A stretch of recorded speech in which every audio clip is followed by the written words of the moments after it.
निलंगा तालुक्यातील काँग्रेस उमेदवार अंजली चौधरी अचानक उमेदवारी मागे घेऊन पोलीस ताफ्यासह निवडणूक कार्यालयात हजर झाली।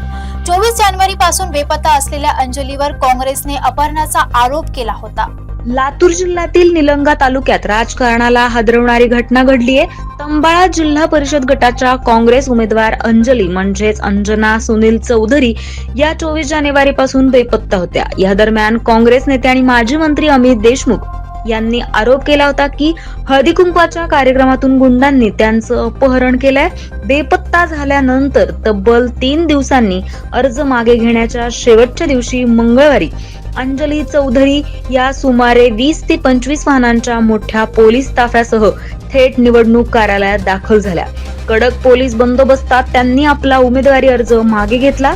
मात्र यावेळी त्यांनी प्रसार माध्यमांशी बोलणे टाळले। त्यामुळे या संपूर्ण प्रकरणाबाबत संशय आणि चर्चांना अधिकच आता उधाण आलंय।